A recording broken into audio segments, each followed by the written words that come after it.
ان کا داخلہ ایسے ہمیشہ باقی رہنے والے باغات میں ہوگا جن کا خدائے رحمان نے اپنے بندوں سے ان کے دیکھے بغیر وعدہ کر رکھا ہے۔ یقیناً اس کا وعدہ ایسا ہے کہ یہ اس تک ضرور پہنچیں گے۔ وہ اس میں سلامتی کی باتوں کے سوا کوئی لغو بات نہیں سنیں گے اور وہاں ان کا رزق انہیں صبح و شام ملا کرے گا۔ یہ ہے وہ جنت جس کا وارث ہم اپنے بندوں میں سے اس کو بنائیں گے جو متقی ہو۔ اور فرشتے تم سے یہ کہتے ہیں کہ ہم آپ کے رب کے حکم کے بغیر اتر کر نہیں آتے۔ جو کچھ ہمارے آگے ہے اور جو کچھ ہمارے پیچھے ہے اور جو کچھ ان کے درمیان ہے وہ سب اسی کی ملکیت ہے، اور تمہارا رب ایسا نہیں ہے جو بھول جایا کرے۔ وہ آسمانوں اور زمین کا بھی مالک ہے اور جو مخلوقات ان کے درمیان ہیں ان کا بھی، لہٰذا تم اس کی عبادت کرو اور اس کی عبادت پر جمے رہو۔ کیا تمہارے علم میں کوئی اور ہے جو اس جیسی صفات رکھتا ہو؟ اور کافر انسان یہ کہتا ہے کہ جب میں مر چکا ہوں گا تو کیا واقعی اس وقت مجھے زندہ کر کے نکالا جائے گا؟ کیا اس انسان کو یہ بات یاد نہیں آتی کہ ہم نے اسے شروع میں بھی اس وقت پیدا کیا تھا جب وہ کچھ بھی نہیں تھا؟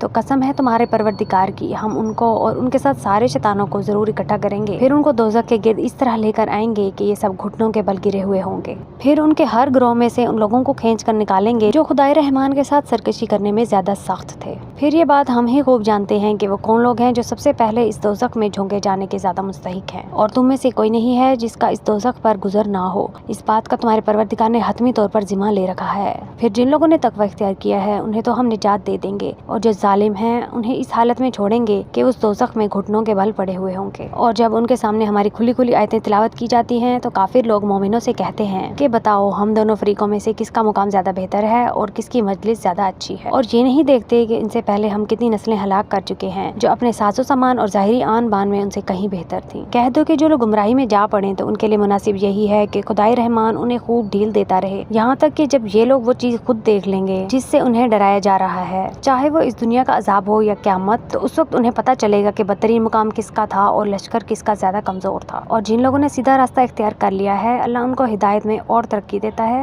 اور جو نیک عمل باقی رہنے والے ہیں ان کا بدلہ بھی تمہارے پروردگار کے یہاں بہتر ملے گا اور ان کا مجموعی انجام بھی بہتر ہوگا۔ بھلا تم نے اس شخص کو بھی دیکھا ہے جس نے ہماری آیتوں کو ماننے سے انکار کیا اور یہ کہا ہے کہ مجھے مال اور اولاد آخرت میں بھی ضرور ملیں گے؟ کیا اس نے عالم غیب میں جھانک کر دیکھ لیا ہے یا اس نے خدائے رحمان سے کوئی عہد لے رکھا ہے؟ ہرگز نہیں، جو کچھ یہ کہہ رہا ہے ہم اسے بھی لکھ رکھیں گے اور اس کے عذاب میں اور اضافہ کریں گے۔ اور جس مال اور اولاد کا یہ حوالہ دے رہا ہے اس کے وارث ہم ہوں گے، اور یہ ہمارے پاس تن تنہا آئے گا۔ اور ان لوگوں نے اللہ کے سوا دوسرے معبود اسی لیے بنا رکھے ہیں تاکہ وہ ان کی پشت پناہی کریں۔ یہ سب غلط بات ہے، وہ تو ان کی عبادت ہی کا انکار کر دیں گے اور الٹے ان کے مخالف ہو جائیں گے۔ اے پیغمبر، کیا تمہیں یہ معلوم نہیں کہ ہم نے کافروں پر شیاطین چھوڑ رکھے ہیں جو انہیں برابر اکساتے رہتے ہیں؟ لہٰذا تم ان کے معاملے میں جلدی نہ کرو، ہم تو ان کے لیے گنتی گن رہے ہیں۔ اس دن کو نہ بھولو جس دن ہم سارے متقی لوگوں کو مہمان بنا کر خدائے رحمان کے پاس جمع کریں گے اور مجرموں کو پیاسے جانوروں کی طرح ہنکا کر دوزخ کی طرف لے جائیں گے۔ لوگوں کو کسی کی سفارش کرنے کا اختیار بھی نہیں ہوگا سوائے ان لوگوں کے جنہوں نے خدائے رحمان سے کوئی اجازت حاصل کر لی ہو، اور یہ لوگ کہتے ہیں کہ خدائے رحمان کی کوئی اولاد ہے۔